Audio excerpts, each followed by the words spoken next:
142 got released from rules. It did. So Great. it should be on notice on Tuesday. Okay. She was there. I mean, she's the one who made the pitch for it. Oh, thank you. Yeah. I just learned that. So great. No, glad we all know now. Well, she was your advocate. Thank you. Thank you, Madam Chair. And I was your voter and proposer to pass it. Yeah, nobody objected. It was great. And I did explain that we took out the flying of the US flag at half staff, just in case anybody had concerns about that. So, okay. Do we say half staff or half mast? I've always said half mast. Half staff. Oh. Oh, I should change that in my floor report. I always said it wrong. All right, committee. Can we look at our two compositions of our two boards? I think that's where we are. Am I right about that? Yes. So what's your preference? Which would you rather tackle first here? Let's do VPIC. Okay. I thought we had agreed to VPIC. I don't know why I thought we were against VPIC. I have a lot of notes and a lot of iterations, so I don't think we had agreed to it. So the way it is in the bill is one for VSERS, one VSERS, one muni, two governor, one treasurer, DFR, VLCT, and Vermont School Boards Association. That's the way it is in the bill. And we've had some iterations of that. So I will say for my part that for the VPIC board, I am happy with the way it is constructed now. I think that it's an investment board, and as we noted earlier, everybody should be concerned with getting the best investments, the best returns possible. And when I look at this, it looks like there are three kind of areas here. There's the participants, the union people, the employers, and then the kind of other taxpayer type people, the public. And we have 3 union or participant members, 2 employer members, and 3 what I would consider kind of the public taxpayer members. That's the 2 governors and the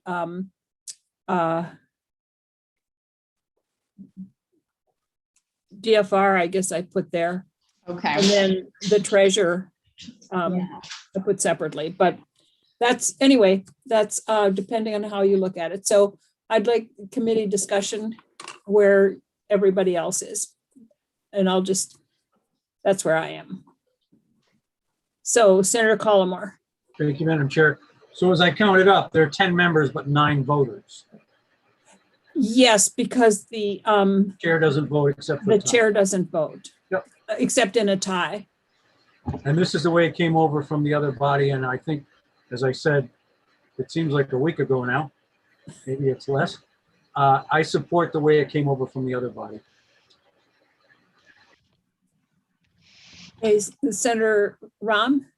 So I think that if we believe that the governor, has, their person or their perspective represented with one financial expert, and we don't believe that they're going to have people who sort of disagree on their financial positions. I'm sorry, my dog is just really whiny today again, because it's 4:40. I think that having their DFR commissioner and one appointee is sufficient. And what that does is move it back to 8 voting members, which, first of all, brings down the number, which I heard was less is more on this front. And I rather started to like the idea that there was a little bit of friction, that it was rare that you'd get a kind of split vote, that there's often consensus that happens. But, should there be the need to really, hash something out, you'd have 4 and 4 with the chair being a tie-breaking vote. So I would move to remove one of the governor's appointees, or remove DFR, and they can be either one of the governor's appointees or someone who comes as a staff person and kind of shares their perspective. I apologize because I thought I was done saying what I was going to say, but I forgot to add what I think is one of the crucial issues here is that although we have the voting members, we have at the table, we have more voices. Right. And so the 3 retirement system people each have 2 voices at the table. And I think voices at the table is as important as votes, because voices at the table, I'm thinking of just our committee when we have 5 people who actually vote on something, but we have a lot of people here who have voices at the table, and they help us get to a place where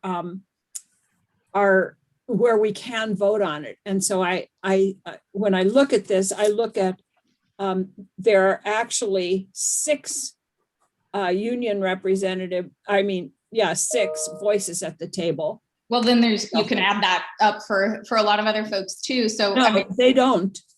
Well, the governor has 2 alternates as well. 1 alternate. One alternate, but still. Okay. So I would support the governor having one voting member and 1 alternate. Got it. And then then that would be 2 voices at the table from the governor. Plus 3 plus actually, DFR. because of, Yeah. 3. Yeah. Got it. Okay. If I can just add, the governor gets a lot of say the whole time. The governor has a lot of people involved throughout the process as other staff around, and the governor has a lot of power after this group does their work. I just don't think the governor needs, 4 voices or however many it would be at this point. It would be, yeah. Okay. Senator Polina? I would basically I would agree with what the conversation he just had with what Senator Rahm was saying. I think the governor having one appointee plus 1 alternate seems like plenty. Okay. Senator Clarkson? So then you'd have 8 members and the chair. Yes. 8 voting members. Yes. You'd actually have 6, 7, 8, 9, 10, 11, 12 voices at the table plus the chair. Okay, Yes. got it. Yep. So, I guess so 8 voting members, 1 non-voting member, right? No, well, he's voting in a tie. The chair votes in a tie. Yes. Oh, I guess I hadn't taken that on board.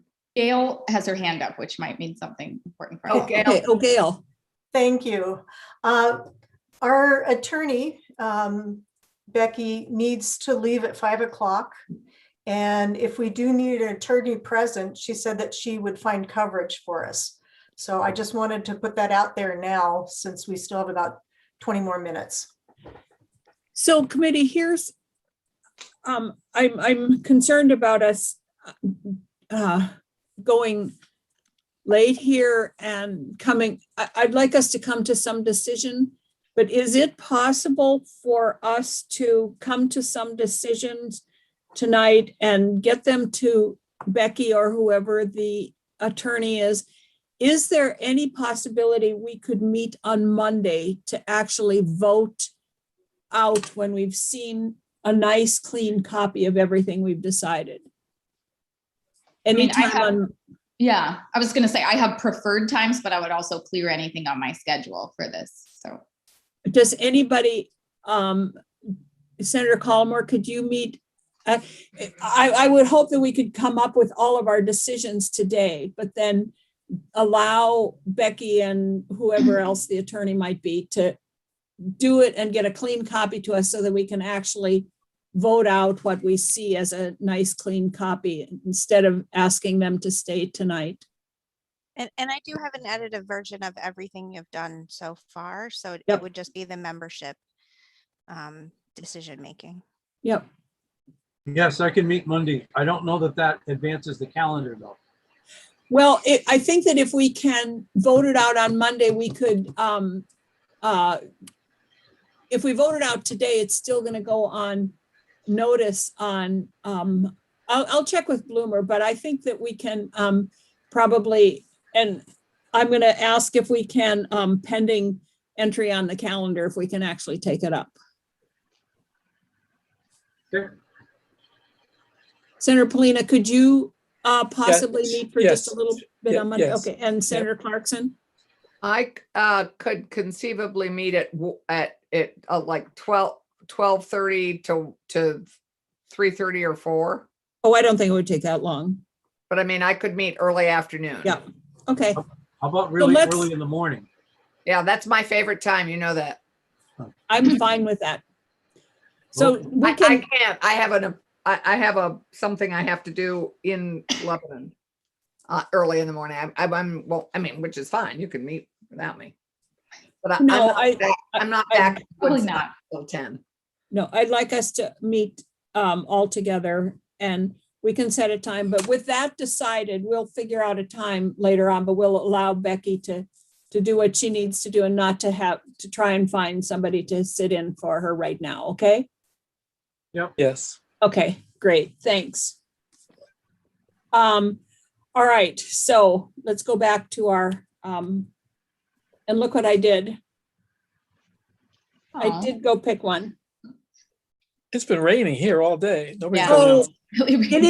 it is the most beautiful day so Really? far here. It It is, has been raining for the last 24 hours. Hasn't stopped. it's sunny and it's really blustery and cold enough that you have to have on a sweatshirt when it's my favorite weather. Anyway, okay. Enough of that. So Senator Rahm, you are voting for one governor appoint. The only change in here would be one governor's appointee and one alternate. Mhm. I mean, just changing it from, so there's really two appointees, but only one vote. Mhm. Yeah, okay. And Senator Polina, you agree with that? Yes. Senator Clarkson? Well, I hate being the deciding factor here, but I'm fine with it. Sadly, I'm fine with it either way. I think it's fine, and I think it's an investment group, and every Vermonter should care enormously about how well these investments do. It is on all our shoulders how well this performs. So that being said, I think everybody has ideally the same interest, and the thing I'm reluctant to give up with the governor's appointees is that they have to be financial experts and independent. Yeah, And it those says that. What? It says that. I know, that's what I'm saying. I'm reluctant to give up a financial expert. So that's what Keisha's proposing, is that we give up one financial expert. So I guess here's what I'm saying is that the governor gets one appointee, they're a financial expert. They get two, they have the ability to move the entire group in a direction. That feels more political than just why do they need two financial experts? I'm not saying we can't have another financial expert if they're chosen by another group, but why we would give the governor two financial experts and two alternates feels like a lot to me. There aren't two alternates. And one There's alternate. one alternate, but also the governor is going to, not the governor, but the commissioner of financial regulation is one of the members, He's and a that financial expert. a Yeah. financial expert as well. As is the chair. Sure. Yep. As is the chair, as is the treasurer. Yeah. Right. Right. So experts everywhere. So actually, then I would support the one member of the governors, and I would support that, and my only other concern, and now that I know the chair can split votes, that's It's okay. The other thing we have to remember is, and Senator Calmer, I'll get to you in a second, is that the people that are appointed by the VEMRs and VSTers and VSERs, those are such bad names, but anyway, the people that are appointed by them do not have to necessarily be, they can be a financial Right. expert also. I mean, Right. the Right. just and doesn't- my guess is that they're going to want to appoint people who are as well versed in finance. They would never appoint me, for example, to this board, but because they're going to think very carefully about who they're going to appoint. So, Senator, I would love to get to Senator Calmer. I just want to say one thing about that too. That's okay with Senator Calmer? And Sure. Tom has something to say too. yeah, I see that. I hope at some point, everybody would agree, it's good to have some financial experts and maybe even a preponderance of financial experts. But as Jeff and others have pointed out, people with other perspectives also make great points about financial matters, right? We can get ourselves into a world of trouble and global recessions by only listening to financial experts. So I just don't want them to become so paramount in this conversation we forget other perspectives are valuable. It is interesting because I always said Standards and Poor or whoever they are the ones that rate us, and yet they're the ones that got us into the 2008 recession. So Senator Right. Collmore and then Tom. Yeah, and I realize we've sort of already, the die is cast, as it were, but I just would say for those that are worried about any undue influence from the administration, the current composition, the governor has 2, and there are fewer people on the pick board. So he has, or she has more of an influence now. And, we're proposing that it go to 10 with 9 votes. So I don't know why we wouldn't leave the governor having 2. Anyway, that's just. Yeah. Okay, Tom. Thanks, Madam Chair. I would support the way it's written with the 2 and 1 for the governor. And here's my reason. If you change that, it's going to affect the current composition, just like Senator Collmore said. So we'd have to address the transition issue differently because he currently has 2 voting and 1 non-voting. The new member you're adding is this Secretary of Financial, The commissioner. the Commissioner of Financial Regulation. Originally, it was the Commissioner of Finance. And so I would prefer, if you want to take one away, that would be where I would look, only because it wouldn't affect the transition process. And we'd have to get rid of one that's already been appointed by the governor, which I would rather not do at this point. The second point is I do think the House, and the way this came about was the House's insistence on having the financial expertise. And we whittled away that from VEMR's members and VSTers members and VSER's members through this whole process to make sure we had exposure, that we wouldn't exclude like superintendents and city members. So I prefer how it's listed, but if you do take one away, I would not touch the governor's appointees, and I'd look for the new member that you're looking to add on. So thank you. Senator Rahm. So before I allow myself to agree with Tom on this front, I will just start by saying, we were changing the composition material anyway by leaving it at 3 labor folks and still going to 10 people. And I wouldn't want to say that someone's feelings being heard or not making it through the transition would be the best reason to change the composition in favor of giving less of a voice to the labor folks and more of a voice to the governor's folks.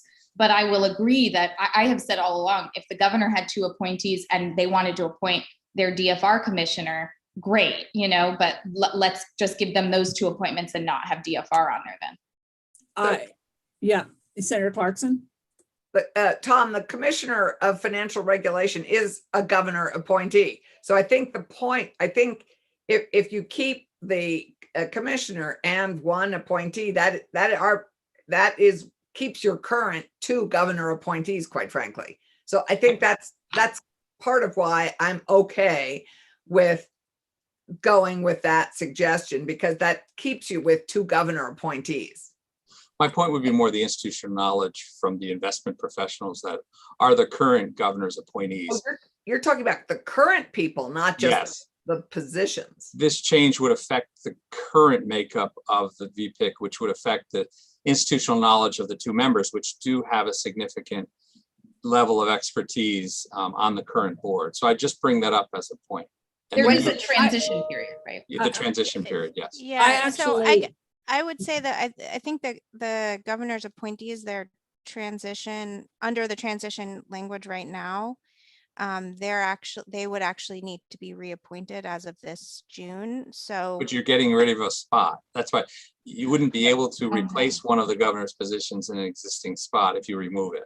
That's, I guess. what I'm Right, saying. I just was bringing up for everyone's reference of the reappointment would happen in June. It would just be for one person. And also I just want to make the point, just so this is on your radar, that if you change the number of members on this commission, there's also language about the how many votes you need for certain decisions. And so I think you have to think about whether you want to change that as well. So right now there's five votes needed to make a decision of the committee, but 6 in the case of setting actuarial assumptions. So you might want to keep that as is, but I just wanted to raise that for you as well. I actually like Tom's idea here. And one of the reasons I like it is because my guess is that the VPEC board will work with the commissioner of DFR when they need to anyway. And that if the original person that was appointed was considered by the House was the commissioner of secretary of finance, or commissioner of finance and budget and management, I guess, that they had some unclarity about which government agency or department was the best represented on here. And so I actually like Tom's suggestion of leaving the 2 governor appointees and the 1 alternate and removing the commissioner of DFR. And if the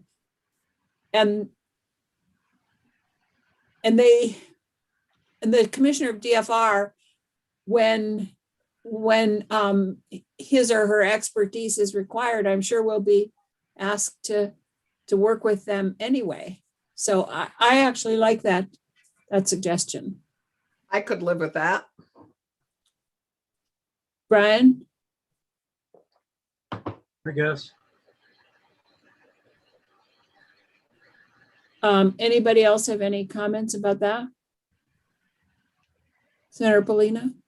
I think that's okay. That would have been my second choice. Me too. Might have been my first if I'd thought about it, but I wasn't smart enough to think about it. But that's why Tom's joining us on this. So let me just ask everybody else here then, if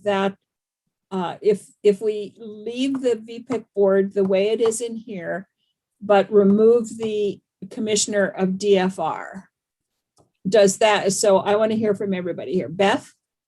Well, Tom and I actually submitted the original piece with Commissioner of Finance. I would have liked to have kept it that way. Clearly, that's not going to happen. So I would agree with Tom that this is the next best approach. Thank you. Tom? Other Tom? Thank you, Madam Chair. For the record, Tom Abdelnour, Legislative Specialist, VSEA. We support any decision by the committee that would move the composition of VPIC toward parity between the representatives originating from the employee groups and those not. So yes, we support this shift as well. Thank you. Mike? We would support this. Thank you. Jeff? In a turnabout, I will support what Tom and Mike just said. Yes, we support it. All right. Chris? There's a policy question, Madam Chair, that I defer to the legislature for. I just work here. Okay, Good answer. You're right. Okay, and Eric probably would say the same thing. Madam Chair, I do you, and I emphasize Tom's point about continuity of the folks serving on VPIC now and the institutional knowledge we have there. Okay, So before I sign off, I will make that change, but I just want to double check that you also want to keep the votes as they are. So if you have Oh. 8 voting members and 9 and 1 tiebreaker, do you want 5? So I think you need 5 concurring votes so that you would have a majority, but then do you want to keep the 6 votes for setting actuarial assumptions? yeah, I think so. No, I see you're shaking your head, Tom. No, that's fine. Oh, It just makes it a little super majority, but it'll be fine. yeah. I like that a lot. Yeah. Is everybody okay with leaving the numbers as they are? Yes. Okay, great. Oh, that was easier than I thought. Okay, let's move to the task force. So I went through my notes and I have about 30 different suggestions for compositions for the task force. And I'm going to throw mine out right now. I think I did it earlier. 2 House, and I know this gives us 13 members, but 2 House, 2 Senate, 2 Governor, 2 VSEA, 1 VTA, and 3 NEA. And I don't know if Tom and Mike, you were with us when I justified this by saying that that gives the two boards equal number, because while VSEA and VTA are separate bargaining units, they're part of the same board or whatever that's called. So that's my suggestion, and then the treasurer. So. Well, as I mentioned before, if you set it up that way, which is almost there, that leaves 7 people who are non-beneficiaries, Mhm. put it that way, and 6 people who are. So the balance would be on the side of the non-beneficiary. So I would prefer to see it. I would actually suggest the same thing we were considering in the last conversation about the commission, that the governor get 1 vote or 1 person. And that way it would be 6 and 6 beneficiaries and non-beneficiaries. I agree. Senator Clarkson? Oh. Are you with us? Yes, I'm with you.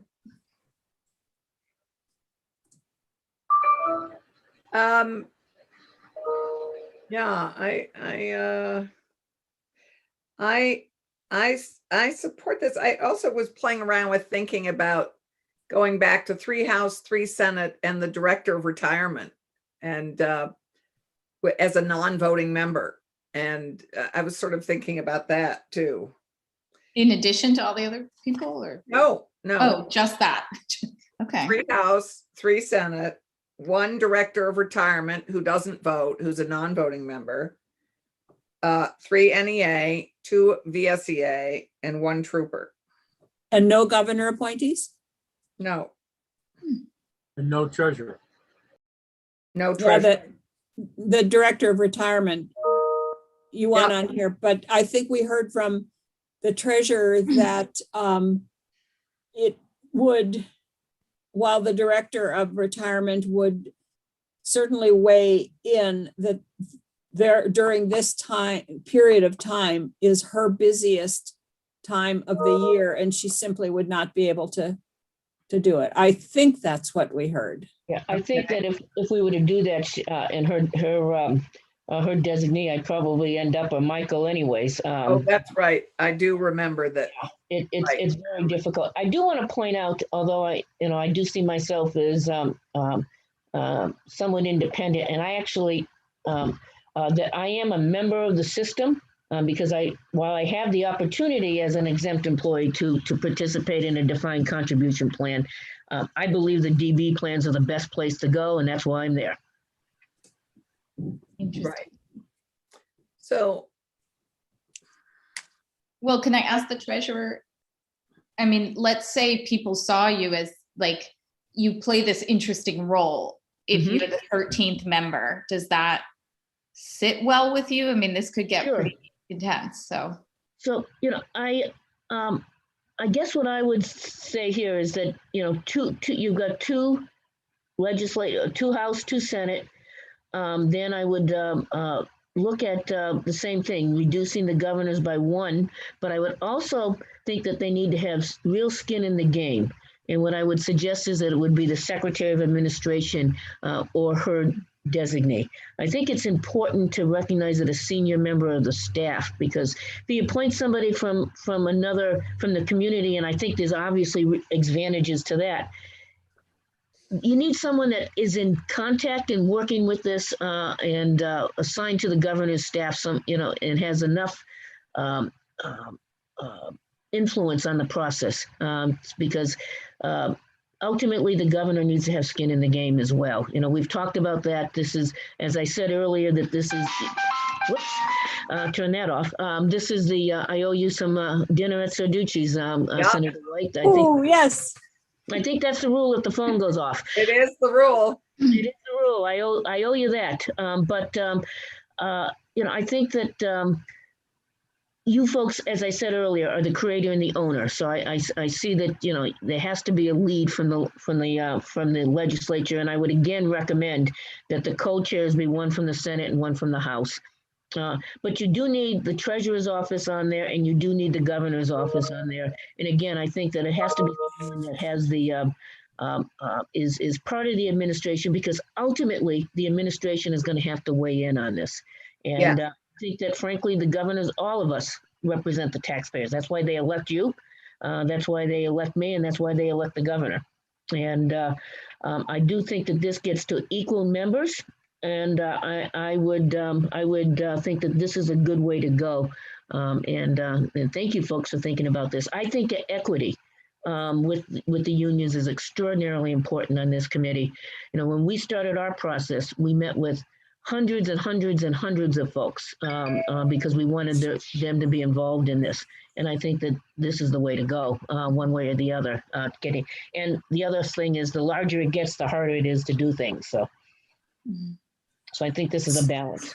So what you're suggesting here is 2 House, 2 Senate, and specifically the Secretary of Administration or designees, so that it isn't just a governor's appointee from wherever. Yeah. From some random place. Yeah. Because you're right. It does have to be somebody who represents the administration, not just who is appointed by the administration. No, I think that's a great point, Beth. That the governor's office really needs skin in the game. Yeah. I think that's a very good suggestion. I'm going to be really frank. I think that I worry about 50-50.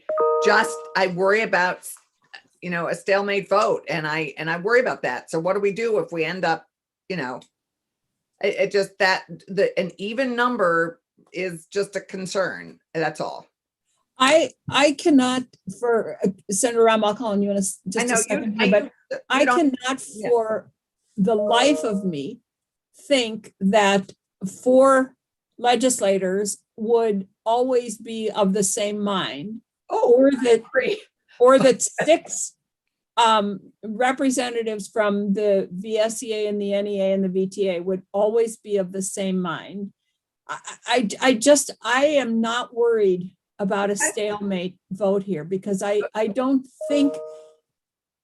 think everybody is going to be going into this with the best interests in mind of the participants and the state itself. So good. Those 4 House and Senate members, have you ever seen 4 House and Senate members that are all of the same mind always? No, of course not. No. Look at the 5 of us. Right. Yes. So I actually think that's an interesting proposal. Senator Collimore? I didn't mean to jump ahead of Senator Ram, but I'm trying to follow the treasurer's plan. So the Secretary of Administration, the Treasurer's Office, and who else? And the 6 labor members that we've been talking 2 about. VSEA, 1 VTA, and 3 NEA. So 5, 6, 7, 8, 9, 10, 11. Should be 12. No, No. yeah, I'm confused. 12. So It you're should saying be no six. governor It should be appointees? 12. No, the Secretary of Well, Administration. you're right. That the Secretary of Administration, but 12. that's all from the administration. And the governor gets an additional one as well? No, Then I don't come up with 12. well, 2 House, Yep, 2 Two Senate, yep, Secretary of Administration, that's 5. yep, 2 VSEA, Yep. 1 VTA, 3 NEA, that's 6. The Treasurer. 4, 5, 6, 7, 8, 9, 10, 11. Okay, 12. 12. Well, I originally, I think earlier, supported your position, Madam Chair. I think I still do. I That was the actually, one with 13. yeah. I would, I could go with this, or I could go with the Secretary of Administration and another appointee by the governor, but I think that that's, that there's going to be, that I'm not concerned about a stalemate. I am concerned that the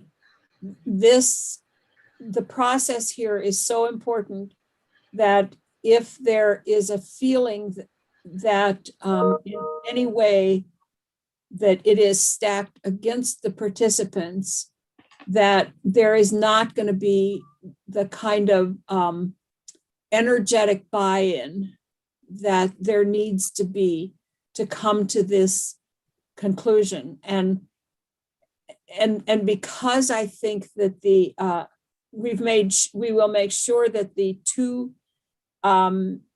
4 House and Senate people are not, the 2 from each body are not of the same party. I think it's pretty clear that there will probably be at least 2 Republicans on here, and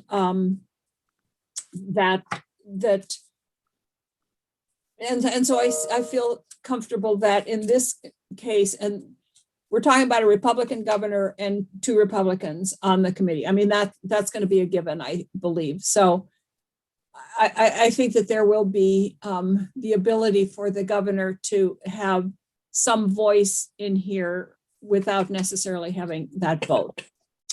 That may have been too much of a political statement, but I do think it's true. Senator Collmore? Yeah, no, I think you're right, Madam Chair, and I appreciate your honesty and openness. I think that's exactly right. So the only difference between what you originally proposed today and what the latest suggestion is the specificity of one of the governor's, well, appointees, if you will, because it'll be the Secretary of Administration.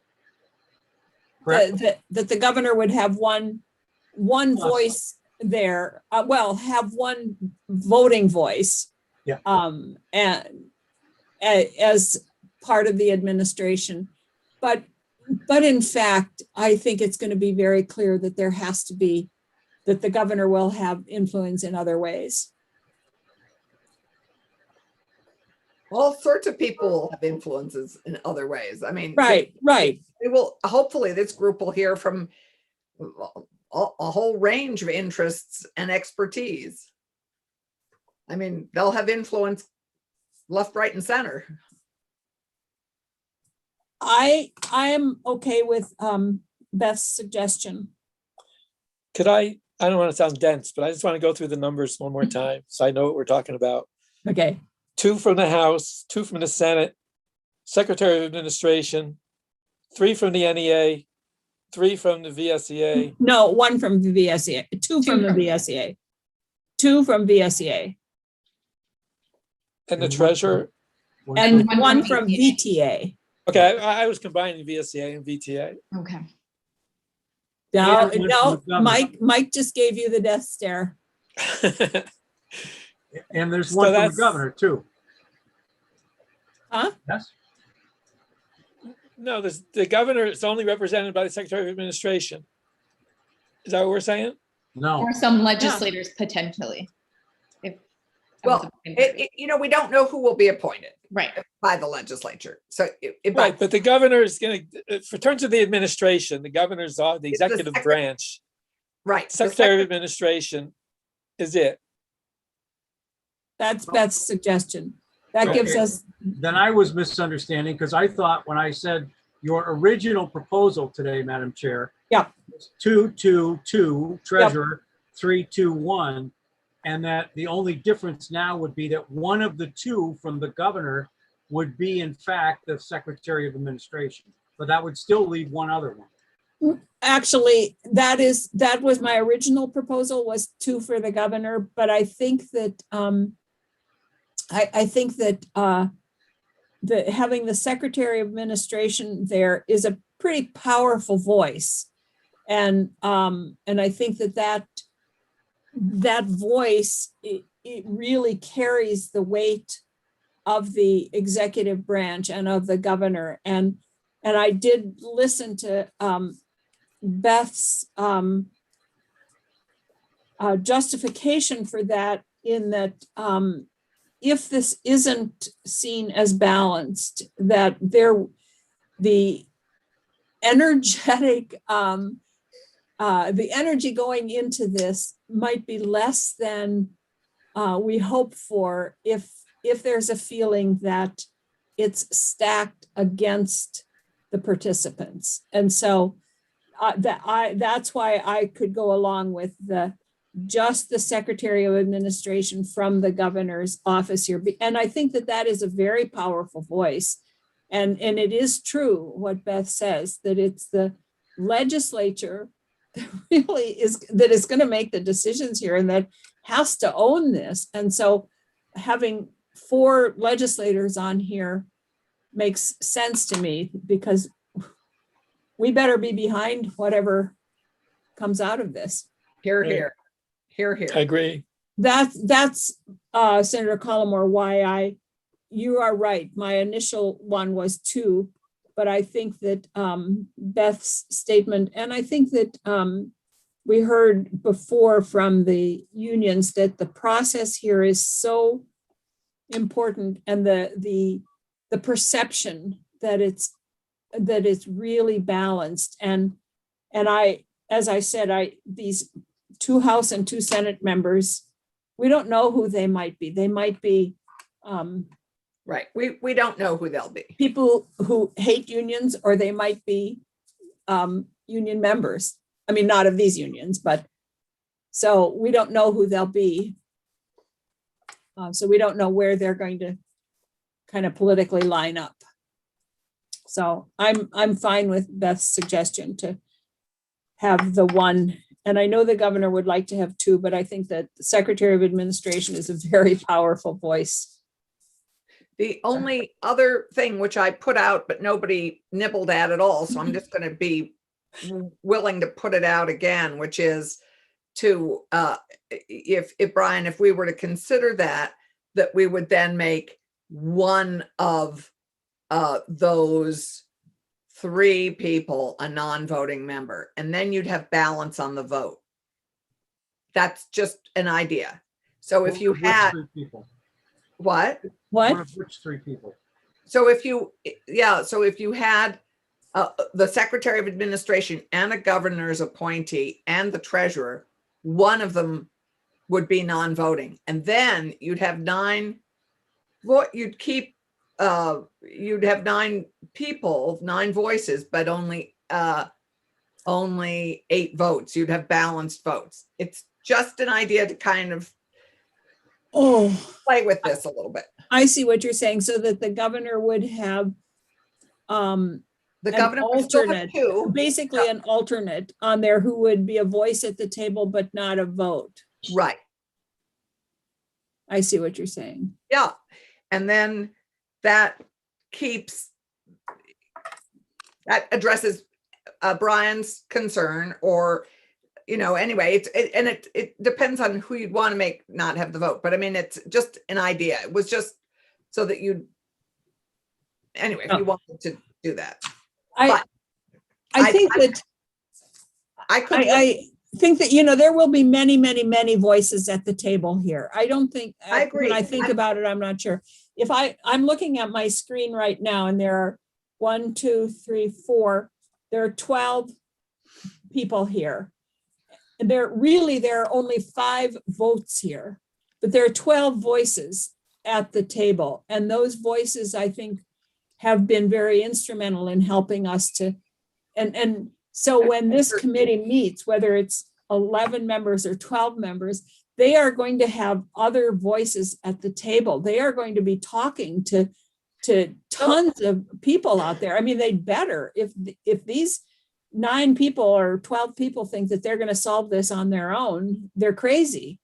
Right. They're going to be talking to all kinds of experts, and to Tom and to Chris and to DFR and to human resources. And they're going to be talking to all those people to try to come to the best solution here. So I'm not concerned about adding when I think about it. I like your suggestion, but I don't think it makes any sense, because there will always be many, many more voices.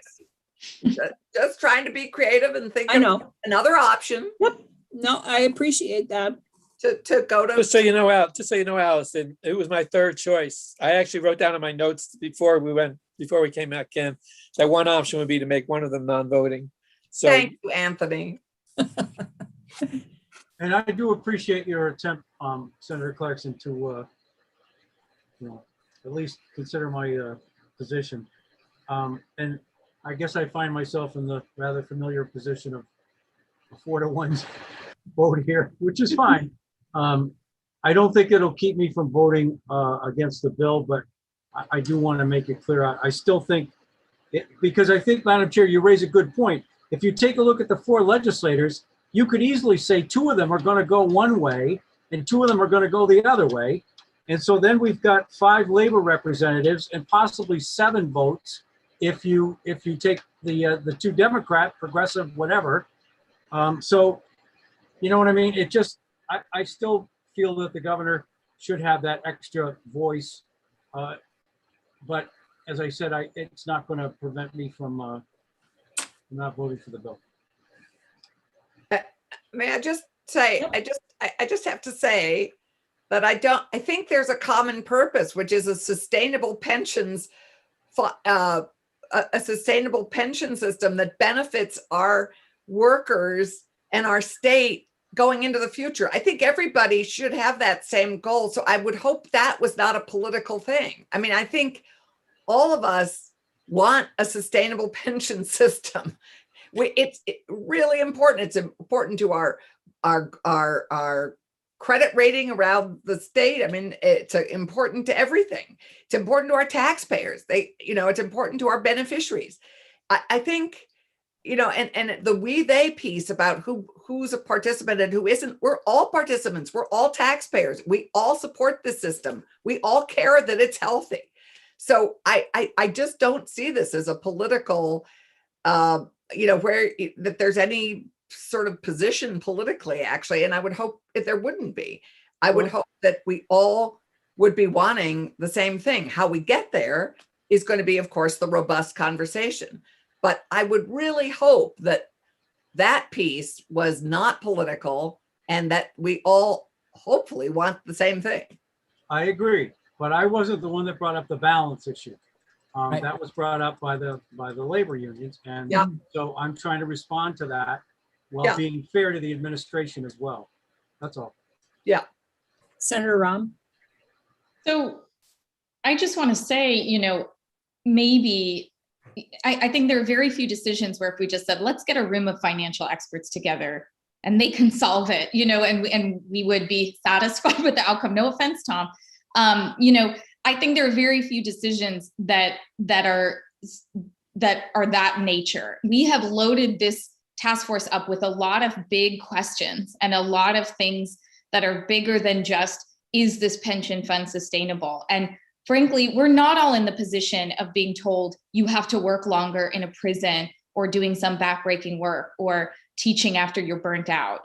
we're not all in that position. Those are other questions that this group is being asked to consider, where it really matters to have labor voices saying that are diverse, right? Because they don't all have the same job, and they don't all have the same, and an elementary school teacher is different than a high school teacher, is different than someone who works in agriculture. So, these are really non-monolithic perspectives that all need to be at the table for these big questions we're asking. Right. I think they will be. I think you're right. I think that if you really look at this, there are probably 12 different perspectives on almost any issue that's going to be presented. Because I don't know who NEA will appoint to this, or who VSEA will appoint to it. The VTA will probably appoint somebody who represents the troopers, but the VSEA could appoint somebody from corrections and somebody from who doesn't work in such a high stress situation. I mean, you're right. There will be many different perspectives. Yeah. Well, that's a given. It's 12 different Vermonters, so that's a given. Right. Okay, committee. I'm going to ask other people now to weigh in on the this proposal that was given to us by the treasurer, which is 2 House, 2 Senate, the Secretary of Administration or designee, 2 VSEA, 1 VTA, 3 NEA, and the treasurer. So can I hear from people? Who wants to? I'll go first. Jeff, I see you unmuted yourself. Yeah, thank you, Madam Chair, and thank you, committee. This has been, it's a much improved work, and I appreciate the effort significantly. As to this particular item, I support the treasurer's move here. I think that we've been calling, as Senator Collmore pointed out, for balance. For years, before I worked at Vermont EA, I represented ERISA plans, which are required to have balance, multi-employer plans have balance by law. And you rarely, if ever, have, really divided questions, because everybody, as you pointed out, Senator Clarkson, they want a plan that's here today as well as tomorrow. And I will point out that it was a teacher member in the late 90s who was really sounded the alarm about the underfunding back then and filed a lawsuit. So it was a teacher member of the board who really pointed out the underfunding issue. And so that was, that was, so I firmly believe that this balance on this task force is really important to achieve. And I thank the treasurer for the suggestion, and I support it. Thank you. Tom? Thank you, Madam Chair. I want to thank you, the members of the committee, and Treasurer Pierce for really highlighting the importance of balance in this discussion. We would certainly support this proposal as it accomplishes a balance between voting members of the who are appointees, who are members of the 3 affected labor unions, and those who are not. We think that's really essential. And I will just say quickly to a point that Senator Clarkson had raised earlier about the possibility of stalemate and that being a concern. I think that, as you said, Madam Chair, balanced composition actually, perhaps counterintuitively, lends itself best to accomplishing a real constructive, productive conversation, as opposed to a system that would be set up in such a way where there might be a perception of a lack of balance either way. And I'll just say our members are eager to have those productive conversations. They have experience having those conversations in a balance set up through their years of experience in the collective bargaining process. I know members of this committee will have experienced that equal balance in their roles in committees of conference in the past. And we really do think that is the thing that is most likely to yield what Senator Clarkson and other members of the committee had said quite correctly that we and everyone else wants, which is a productive and a stable pension system going forward. So we would support such a balanced approach. Thank you. I got a little distracted there by Steve's t-shirt. Oh, has he joined us? Maybe he heard what we were working on. And he went out quickly and had a t-shirt made. Well, he's been vaccinated. He spent all this time, Oh, yay. Oh, that's nice. Good. Maybe All they right. gave him that T-shirt to wear. I'm going to have Mike weigh in. This makes it easy for me. I agree with Jeff and Tom and the points they made. The most important thing is that going into this task force and starting this work, the state employees and teachers have confidence in the process that's laid out to get to the end point. And the balance you're suggesting accomplishes that, so we support it. Beth, we know what you think since it was your proposal to begin with. Well, but she's maybe had time to rethink it. You still support your own idea? So Tom Galanka, do you want to weigh in here? I'll just say I support the treasurer in this effort. And although VPIC isn't named in this task force, we do stand ready and willing to help in any way we can, through this process. So thank you for your efforts here. Thank you. Now I will ask one more question about this board. So currently in the bill, it says that the members from the legislature shall not be direct or indirect beneficiaries of either of the two retirement systems. Do we continue to support that? Absolutely. Yeah. Okay. Everybody? Okay. And it also says that the members appointed to the other members, so that would be the F and H. Who are F and H? Oh, I have to look. the members appointed by the unions, those 6 members shall not currently serving as a legislator, or the spouse or partner of an individual currently serving as a legislator. Yes, I support that too. Fine. Senator Polina, Sure. Senator Ram, That's fine. And there's a transition period, I think, for the person Yeah. who would affect most personally. well, there's no transition here because this is a This brand is new the task force. This is the task force. Oh, sorry. I'm sorry. I went right back to VPIC. Yeah. So, Friday evening. Yep. so is everybody fine with those Yes. constraints? Yes. Okay, great.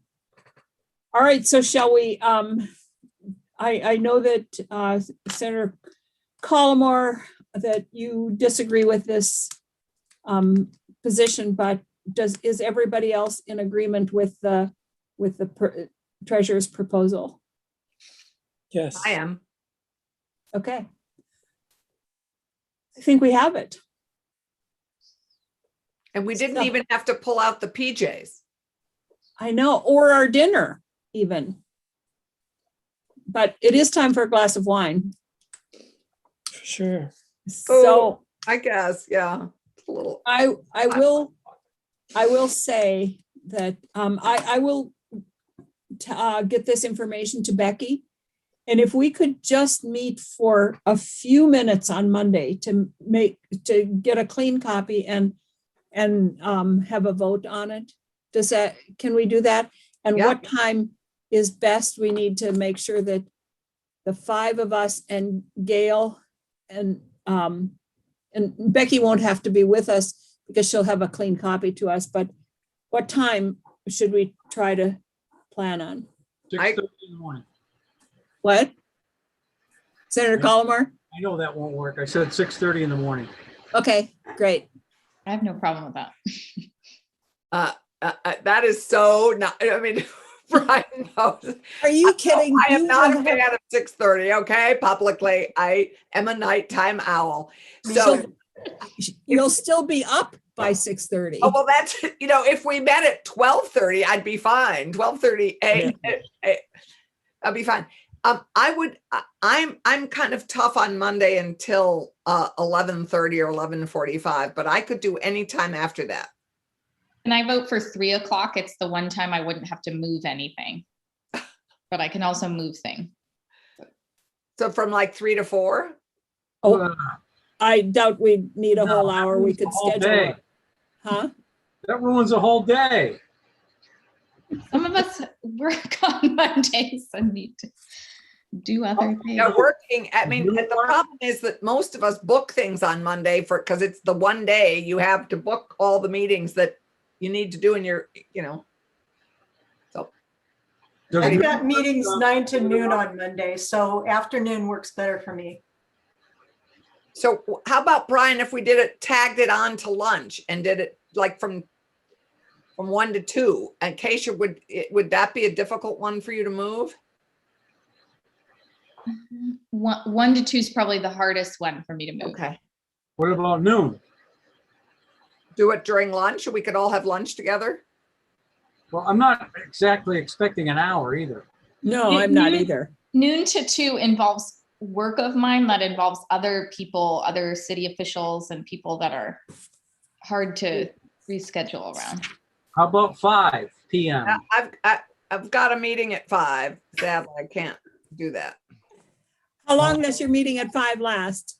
It will last an hour Oh. or an hour and a half, 4:30. or 4 to 5 I could do. Let's do 4:30. I doubt if it'll take us more than half an hour. Okay. Does 4:30 work? Yes, Only if it doesn't take more than half an hour. it won't. I can't, if we can refrain from getting back into the debate on anything, I think that all we need to do is we'll have a clean copy and have a vote. If that, Sounds good. 4:30. Yeah. Okay, Madam So- Chair, yes. may I ask a favor? Could you send that to the witnesses as well? No. No? No, I'm not looking. I'm for- sorry, Beth. We will make sure that it is sent to everybody as soon as there's a clean copy. That's And what that I'm it's asking. and that it's also posted. Sure. I just want to make sure that in case there's a technical something, an and or an or, that we take care of it. I absolutely, and I'm sorry, I'm not I looking said, for more I'm sorry, I not said looking for no. more debate, believe I'm me. getting a little punchy here, but That's yes, all we are. But This bill is on a journey, and this is agreed, agreed. a one stop. There'll be plenty of time for more input. Sure.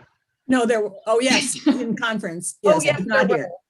So just in case we don't have our usual cast of characters with us on Monday, I just want to thank everybody for your really committed and flexibility here in working through this bill. This has been this is a really hard issue to deal with, and it affects so many lives and the finances of the state, the health of the state. So I think that personally, I just want to thank everybody for your involvement here. And Tom and Chris and Beth, you've been just amazing. And the VTA and the VSEA and the NEA have been really helpful and worked. I think it's been a good process, and I'm proud of everybody for the work we've done, and committee members for hanging in there and for putting up with my tyrant attitude sometimes. So I wouldn't call it yes, that. Senator Collmore. Thank you, Madam Chair. So even though, again, I'm in my familiar position of the underdog here, just to show you that there's no harm felt here and I'm in good spirits. I did look this up. I don't know whether this will help Senator Rahm later, but the term half-mast is preferred by dictionaries at sea. Half-staff is more appropriate on land. Right. Good. Thank you. Thank you. That's great. That confirms sort of the gut feeling I had about it. That's great. Thank you, Brian. You're welcome. So Okay. Our eyes are now at half staff.